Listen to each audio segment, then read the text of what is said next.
Good morning, everyone. We are here to give a presentation on Gandhi Jayanti.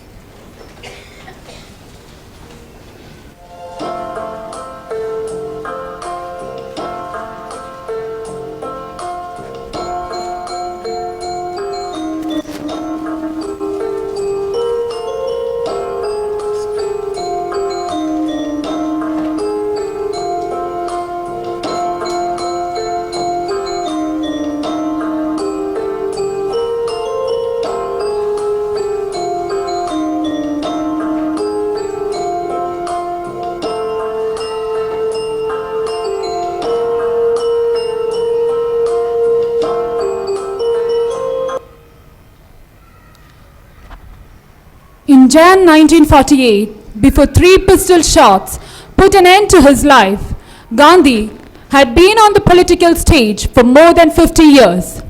He had inspired 2 generations of India patriots, shaken an empire and sparked off a revolution which was to change the face of Africa and Asia. To millions of his own people, he was a Mahatma, the great soul, whose sacred glimpse was a reward in itself.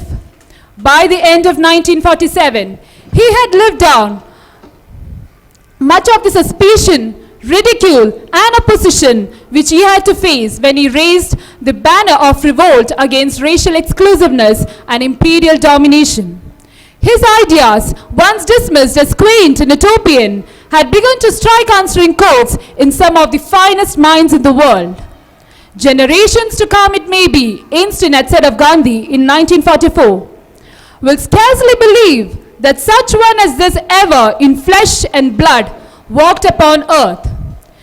He was, if one were to use the famous words of Buddha, a man who had by himself, aroused by earnestness, by restraint and control, made for himself an island which no flood could overwhelm. By remembering his birthday on 2nd of October every year, in the name of Gandhi Jayanti, we Indians remind ourselves of our past and the ways to cherish the greatness of our nation. Now, I request Leena to take you all through the life and time of Gandhiji.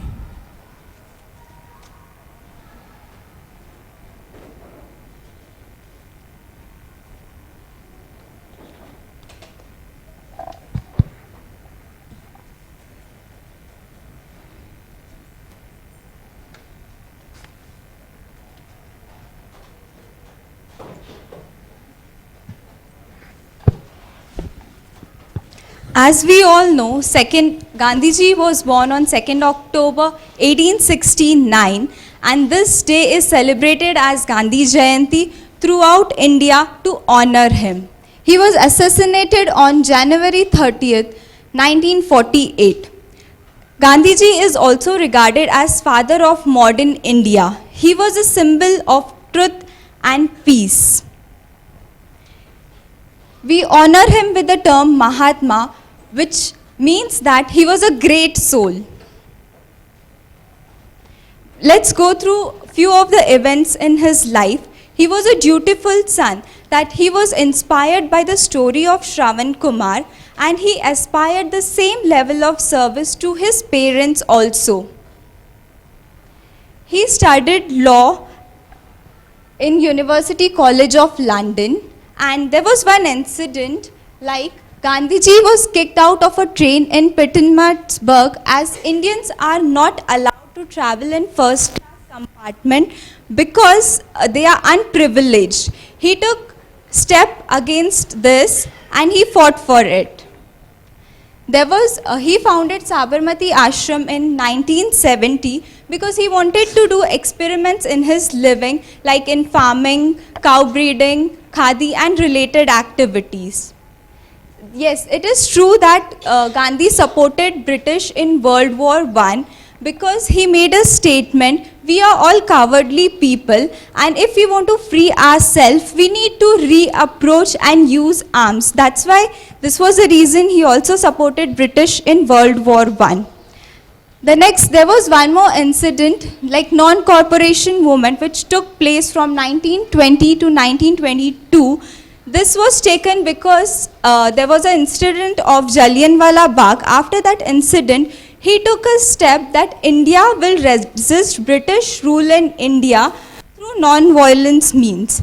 And he made a statement, he initiated saying that Indians will not use British goods and instead they will use Indian handicraft goods for improvement of India.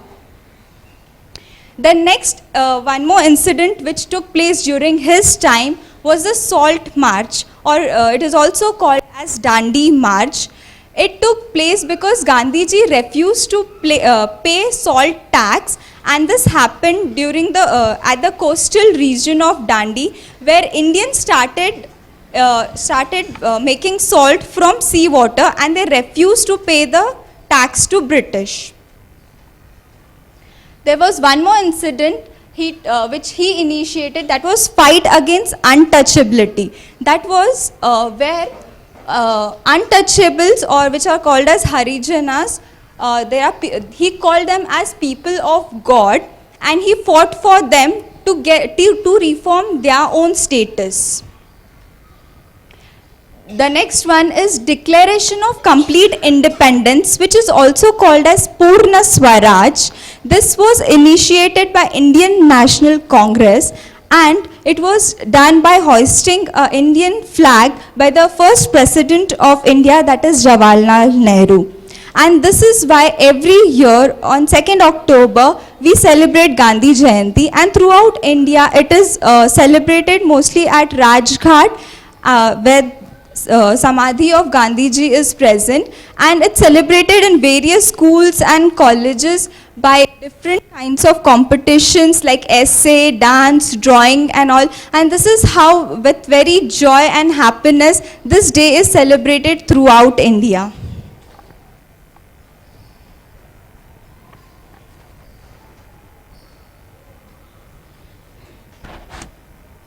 Anytime we talk about leaders, we think about spiritual leaders, business leaders, political leaders, and so on. But are we forgetting that being an adult ourselves, we ourselves are becoming a role model, a leader, especially when we are teachers? Now, if there is someone who is dependent on your decisions, who follow your footsteps, or who looks up to you, you are a leader. And I understand this being a leader is not at all an easy job, because your actions and your inactions is having a consequence in the lives of the people. And hence, being a leader is a very tough job. And you may change the course of an entire generation if you are being a good leader. When you take Mahatma Gandhi, he was undoubtedly the most respected leader in the recent times. He has said, he has proclaimed that his life is his message.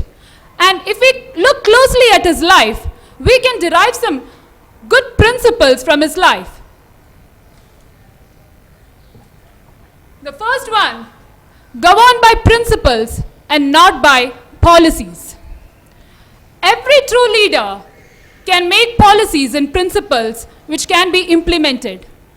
But Gandhiji says, you have to be principled, because policies can be bent when needed, but principle is something that you live by. Lead by example.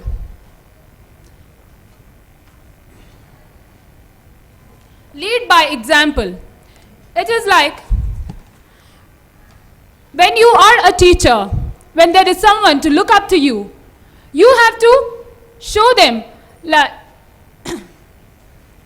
whether your role as a leader comes from being a teacher or a parent or a supervisor.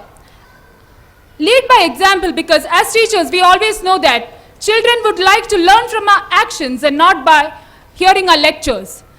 So let people around you see how you conduct yourself, and without saying a word, they will understand what the right behavior is. Integrity is sacred is another principle that he has given. A great leader is one whose integrity is never questioned and rests on absolute principles. In Gandhiji's case, his absolute values were truth and non-violence, and even during the toughest of times, his actions abide by these two values. single standard of conduct. Having a single standard of conduct creates a kind of persona that others can trust. There is no distinction between who you are at work and who you are at home. How you treat your superior, how you treat your inferior. And when this line is erased, then you emerge as a leader who is respected by everyone. There are many other traits that Gandhiji have taught us, and all these traits will become hollow words if they are not practiced by us in a principled leadership, just like in a principled way that Gandhiji had modeled. So with the hope that we will make Gandhiji's life as a message from him to us, I request Leena to take you through a round of quiz, which is having 6 multiple choice questions, and the right answers will be encouraged with a small chocolate. Are you all ready for the quiz time? So the first question is, in which language was my autobiography originally written? Yes? Gujarati, yes, that's a right answer. We have small token of love for you, ma'am. Can we all clap for ma'am? Let's go for a next question. Which of the following did I describe as my 2 lungs? Ahimsa and truth. That's the right answer.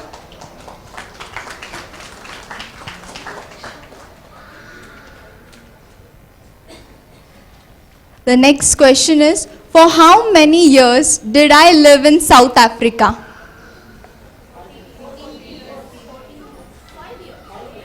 No. Yes, Alisha ma'am is right. It's 21 years.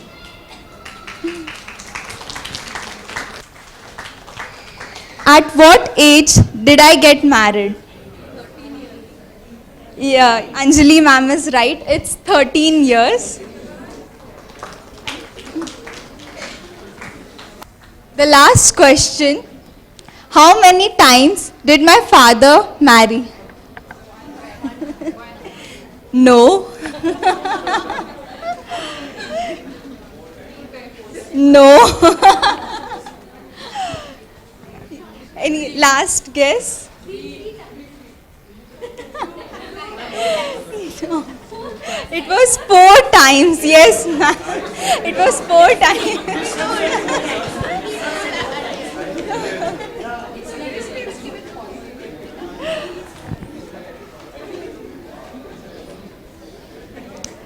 These are a few of the websites which we refer to make this presentation.